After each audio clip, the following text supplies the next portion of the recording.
santísimo sea. ¡Santa muerte!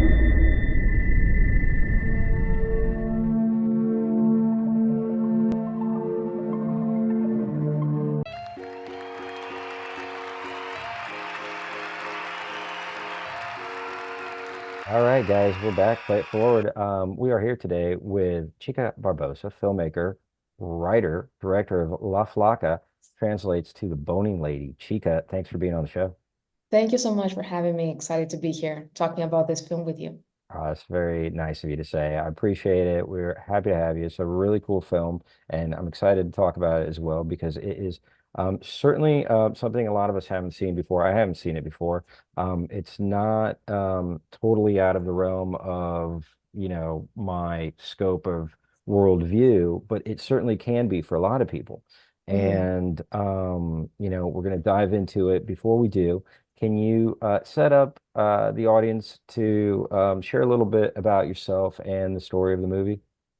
Sure. Well, I think it's good to start saying that I'm Mexican Brazilian. It's a little bit complex. I was born in Brazil, have my formative years in Mexico, and then I moved back to study college there. Ended up living 13 years before I moved to the US 4 years ago, which So is you moved great. back to where? To Mexico Oh after yeah, so I was being born in born? Brazil, Uh-huh. went to Mexico, grew up there, and then I ended up going to Brazil like 1 year or something. Uh-huh. Then I went back. I did a lot of back and forth, Got it. but then I went back to São Paulo in Brazil and lived like close to 13 years. And then I moved back here. I moved here 4 years ago. Which sometimes it's crazy when I say 4 years, it feels less. I think because of the pandemic years, I feel like it passed too fast, those 4 years. But yeah. And where are you now? Now I'm in LA, in Los In Angeles. LA. So you've been in LA for the last 4 years. Yes. Got it. Yeah. Okay, yeah. So you've had, the great thing about that experience is that you've got a lot of different worldviews. You've got a lot of different cultures that you can, reflect upon as you look at the same topic and theme, see how, different people see things. It's great. Yeah, and it's Um, curious because they think, we might think that Mexico and Brazil are similar, but they're quite different in some things. So it's been an interesting duality situation that I've been dealing my whole life. I bet they are. And now, Brazil, they're both, help me understand as well. So Mexico is a Latin American country. Yeah, just as Brazil as And well. Brazil is too. Yeah. Okay. And the difference between Latin and Spanish is, Well, that's an interesting thing that I found that, I feel like the US not being part of, in Canada, not being part of like Latin America and the global South, sometimes it's hard to like understand that. But I do consider like Brazil is part of Latin America. The difference is that it's not a Hispanic speaking country. uh-huh. So it ends up being the only country that is not Hispanic speaking. And, I think because of the language, it did create, a big separation. And Brazil is like in the global south, it's distant, to most of the countries in Latin America. So it makes, Brazil a little bit distant from this feeling of being, Latinos. And I found it also very fascinating here in the US that Brazilians who immigrate here, they don't consider themselves, the same as Mexicans or other immigrants. I think because of that, Mhm. distance from the language. Interesting. Interesting. All right. Yeah, Thanks it's for complex. clarifying. It I'm is. fascinated It's not, about that actually. yeah, yeah. I totally get that. And then in terms of the storyline, now having set up and that story is very much in the context of a Latin American culture. Mhm. Can you introduce that for us, please? Yeah. Well, I think also just going back to, my formation in film, I ended up not doing a very traditional journey in filmmaking. I grew up in a family that told me that I didn't have any talent and they would never support me in any artistic form. So I had to like find the first job I could to get the hell out of there. And, it was tough being Oh a my God, I'm so child. sorry. You're not But then, alone. doing film in Brazil was something that it was very, expensive and hard to study if you go into a public university, right? It's very challenging to perform those tests. And I was a recent immigrant in Brazil from Mexico, so I ended up having to do a little bit of a curve there. And so I ended up studying anything else that I could find a job to pay my rent.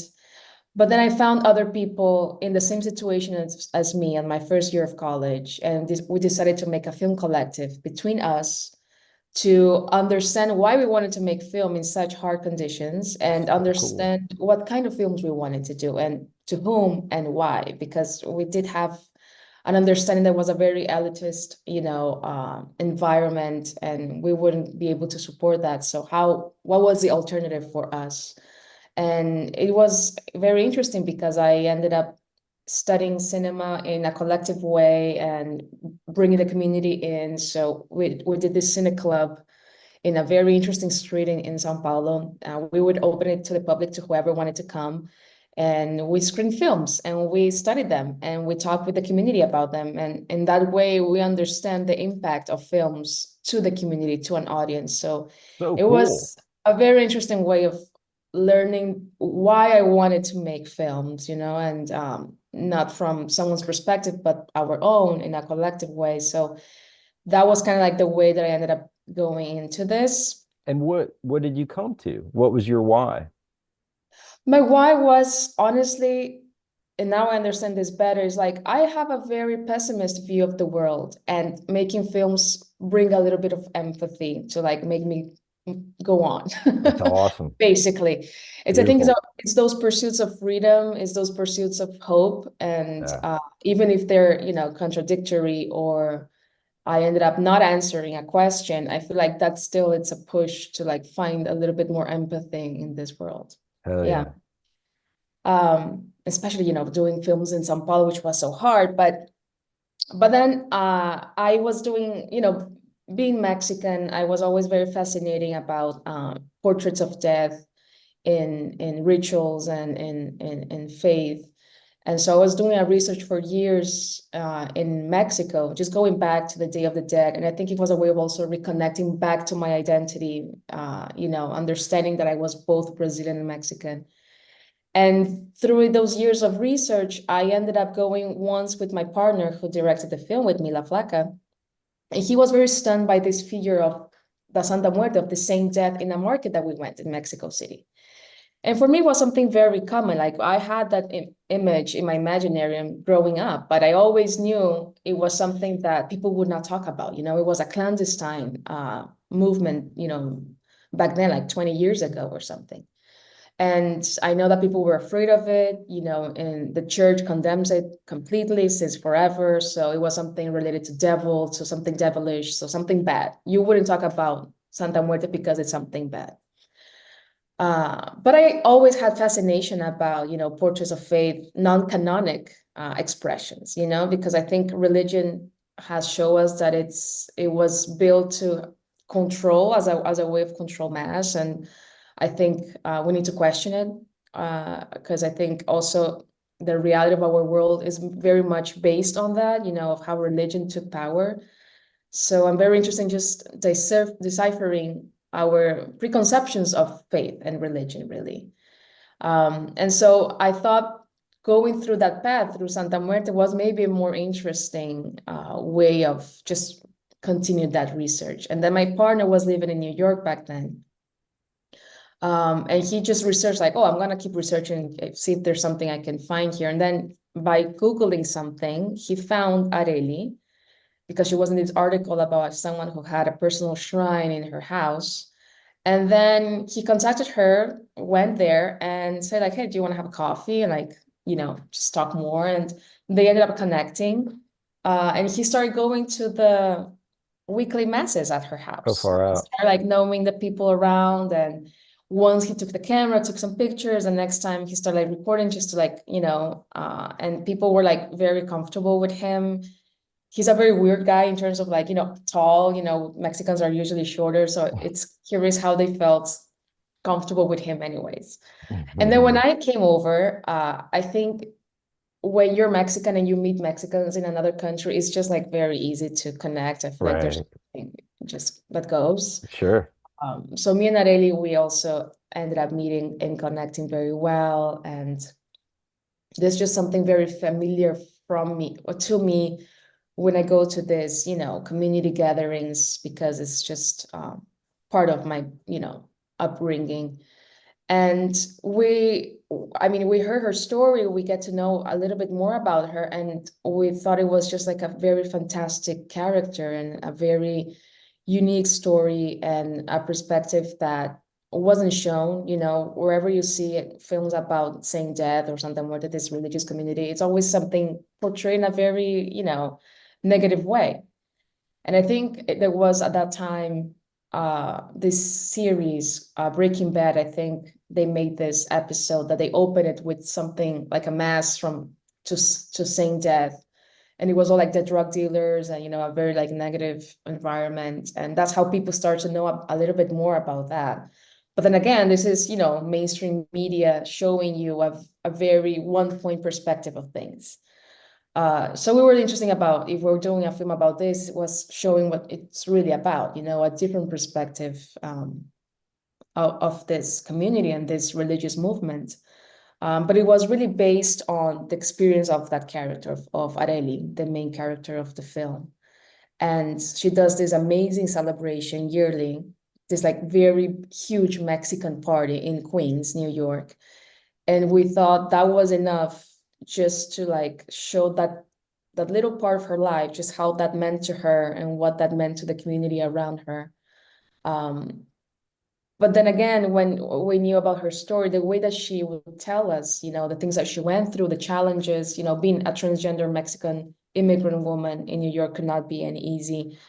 And it's very fascinating to me how in a very patriarchal and misogynistic culture that it's Mexican culture, a transgender woman becomes the leader of a religious movement, you know, already condemned by the Catholic Church. So all these adversities, and this woman just keeps pushing and being, you know, I feel like that's a very form of resistance that I find it very beautiful. But then I couldn't tell that story just by a talking head interview. I thought that was going to be, I thought that wouldn't be loyal to what she portrays or how she sees the world. So that's why we thought about making a script that would somehow, you know, portray not only the story and the situations, but also the feelings that she would go through. And that's why we decided to put an actress and some, you know, fictional elements that were very much based on her real life. But we just thought about portraying this as we thought it should be portrayed, you know, just to get closer to that feeling of her as a real person. Well, it's, you know, the elements are very ripe for a story. I mean, there's certainly a lot of tension and conflict and diversity and different forces coming together. So, you know, to kind of string it out as a narrative, you know, you have this transgendered Mexican immigrant who has been devout Catholic with little result. She hasn't really felt like she's been heard or her voice has been heard by the divine. And she goes through an experience where she nearly dies. She prays to Santa Muerte, Yeah. and she feels heard. And in that process, she devotes herself to being a devotee. And so annually, she has a festival in Queens. This is real. This is, you know, is actual going on. You've shared how your partner discovered this and stumbled upon it through this interest in like your own background with the Day of the Dead and Santa Muerte and this kind of personal struggle that you've felt as, you know, being overpowered by a canonical faith that has been, you know, forced upon communities all over the world in order to rule them in some capacity, or after taking over this, you know, religions have been indoctrinated. So they're not indigenous cultures and religions, and there's this tension and adoption and, you know, and resistance. So here is this sort of traditional saint as well as this traditional figure of death that is they're kind of been merged into Yeah. one thing. And so there's the traditional culture, the conquered culture merging with the conqueror culture and, you know, indoctrinating it together in a way that it can be espoused, and it's been hidden and suppressed. And here it's, you know, kind of a deity for the disenfranchised. And now we've come to her story, and she's been persecuted for performing this festival, even in Queens, New Yeah. York. I mean, modern day. I mean, and Queens, there's different parts of Queens, but there is I'd say indigenous Mexican community there in terms of, there's a long history of different parts of Queens have all nationalities all over the world, in all of the boroughs, which makes New York City so great. And yet, the different Mexican community has different beliefs, and some of them are against this day of this Santa Muerte. So, and she's been threatened in the movie with death if she continues. That, and Mhm. she was, I don't know if that's a real thing or not, or if that was part of the narrative, but there was an attempt on her life. Irrespective of whether that was real or not, I think we've, set up the narrative, and we talked about a good amount about why, you wanted to make this movie. Have we left anything out in terms of inspiration and the passion around, like, yeah, I got to tell this story? Well, it's curious because when I go back to like other films that I've done, I feel like, you know, the meaning of faith, or what faith means to a character, it's something that I'm curious about. And I feel like that's maybe the reason why, I'm trying to make these films as a way of finding empathy. Is like, I feel like there's a complexity in me to understand faith in a better way, and faith as an alternative to what we've been indoctrinated. And you talk about these mixes, right, of like a Catholic mass with pre-Hispanic traditions, and that's the result of syncretism, and syncretism is just a result of colonialism. So this A result of, colonialism. no, no, no, but you said Oh, syncretism? syncretism, yeah. So Syncretism? syncretism, it's I believe it's in English as well, but in it means when you have a result of two traditions, or two religions that ended up being like mixed up. Hmm. So you have, for example, Santa Muerte. They related to a very pre-Hispanic figure, which was the goddess of death. But when you see their masses, their practices, it's almost like a normal mass, a normal Catholic mass, right? The only difference is that they pray to Santa Muerte, to this saint, And I think, and that's the result of syncretism, is because, it's the colonial legacies that we have when, we lost our original religions and practices and traditions. And, these colonial legacies kind of like brought up their own. And then syncretism becomes like the mix of like trying to Hmm. keep Hmm. something from back then, and then mixed up with just like, Hmm. you know, Hmm. with life that happens. Well, I love what you said, and I think the important thing is faith and an exploration of faith, and what does faith mean, and how do you live in a faithful way? How do you practice faith? And that's such a big question. I think that, all of us can relate to, and all of us can desire to be close to faith. Um, and we have, I think that's you've nailed it. That's the kind of the crux of the story. What is faith? How does this woman practice faith? Irrespective of what it looks like. I mean, there's this kind of, the look of it, meaning like there's a skeleton figure dressed up in this floral dress, and that's kind of like, well, what's that to a lot of Yeah. people. But half the world, or a good third of them, Hindus, I don't know, a quarter of the world are Hindus. I mean, that's not unfamiliar at all. I don't know if you're familiar with Kali in the Hindu Yeah, pantheon, but I love that's, that figure too. But that's the it's, thing, and that's why I think I'm fascinated about that in film, is because when you talk about faith, you also need to like, I feel like I need to understand also by a socio-political perspective. And in this case, that's why I got so drawn with Santa Muerte, because as you said, like, it's this religion that suddenly became, the same that the unfranchised people, society, the marginalized part of society, feels embraced by this figure who doesn't discriminate them. So it doesn't matter what you've done, where you come from, if you're poor, if you're a prostitute, if you're a drug dealer, it doesn't matter what you've done in your life. As long as you're devoted to this figure, and then there's an exchange there, you'll be embraced. And Well, I think that's interesting oh, because absolutely, yeah. we come from this very moral view of society through a very Catholic and Christian view, and I find it interesting to question that sometimes.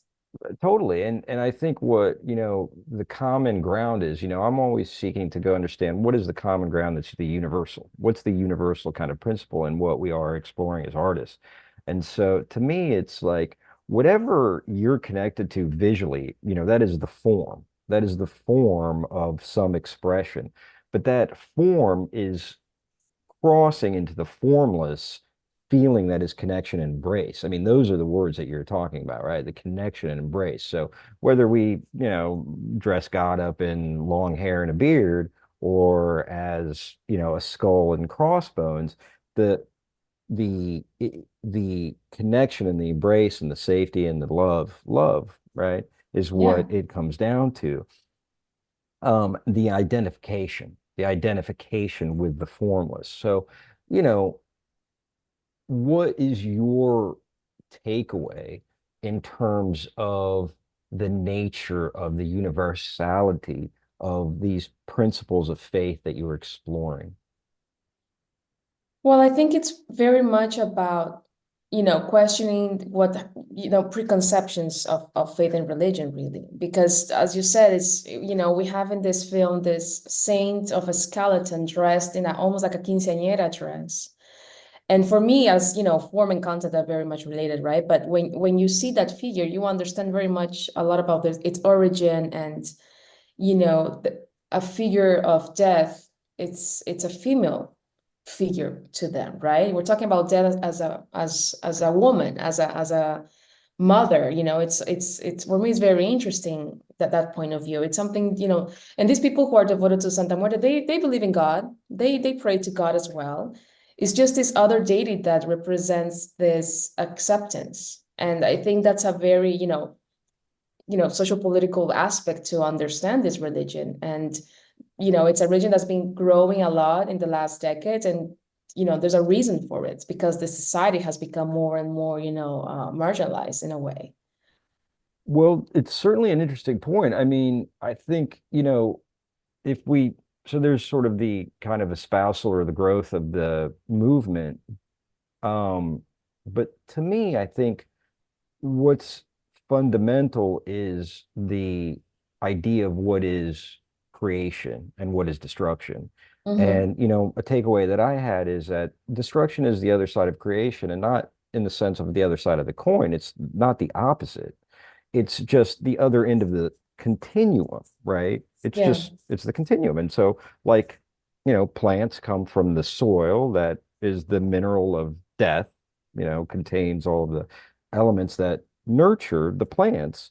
That's part of the cyclical nature of creation. So here is this figure that, in certainly Western American culture, death is scary. And I think it's scary universally, but it's as scary as an unknown. But when we are able to bring in the sort of accoutrements of death, the skull, the crossbones, Mm-hmm. this, that kind of substance and embrace it, right? That's what we're doing. We're embracing that Yeah, natural it's seeing process. death as a way of life too. And I think it's interesting because, Catholic religion, they see death as an end, and death is different than life. They make a very, big distinction of it. And in this case, I feel like, death is a continuity. It's really something, that it's not a conclusion, right? And uh, I also feel like there's an interesting thing about you being devoted to this figure of death, kind of like trying to, make a deal for a good death, even in the future. Mhm, So mhm, it's mhm. all, and honestly, I think that what fascinates me the most and brought me to make this film is like I'm really caught up with the nuances also, like all these layers that we end up like going that ends up going past by. But these nuances about this, why this fascination about this deity, why the devotion that it's so big, from this community.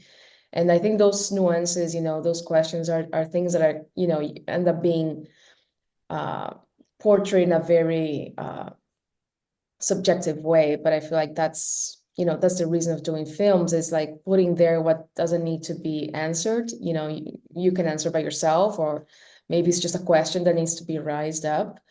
And that's why I think, this film was so focused on just that one day of her life doing that celebration, because I feel like from there you can, make conceptions of what the rest of her life is and what would come after that and all of that. So now that you've explored this topic in a very deep way, how has it informed your faith? What does your faith look like today? What is faith to you? What does it mean in your life? It's complex because after this film, me and my partner did another film about this deity very known in Brazil called 𝘍𝘓𝘈𝘈, who comes from West Africa. In Brazil, we had a very big influence of West Africa traditions and religion, everything actually. So we kind of like were drawn up to this deities that are somehow condemned by other religions or that are misinterpreted. And so I think those misinterpretations is what kind of like drove me to keep, talking about these themes and exploring about these stories and deities, and understanding more about what faith actually means. And for me, I have to tell her, like, I am still looking. I am still looking to understand what faith, means to me. And I think through the stories and through these other characters, I feel more hopeful to decipher that, faith is a way of, incorporating life as well. Because I think I've always been on the fence about that. And mostly because, it was always a question of, well, I'm going to believe in something that it's being told by a man, and so how is that, supposed to be that truthful? But then through these communities and through understanding how, faith really shapes their lives, I think I find it more hopeful to embrace that to my life as well. Okay, so it sounds like you're coming closer. You're not there yet, but Yeah. you're on the verge. Yes, and I've been, been practicing things, and I've been seeing things that, it's very surprising. And, when you believe, I think things, take another shape as well. Yeah. And that's you've nailed the nail on the head. And that's amazing, right? Because a lot of people can say, well, it's self-fulfilling kind of a prophecy, but a lot of people can only experience it when it's lived. Mm-hmm. So when you live belief and things and you experience faith through belief, there's a connection there that is a portal that without it, there are certain experiences that are not accessible. So it's Yeah. interesting how there has to be that. Yeah, and I think it's basic for me. Faith is also like a way of you understanding yourself. It's really identifying who you really are as a person and Absolutely. your truth. So I think, Absolutely. I feel like when you have that, very much solved, or at least, in a very helpful, healthy way of understanding, I feel like that's when you can embrace that even better.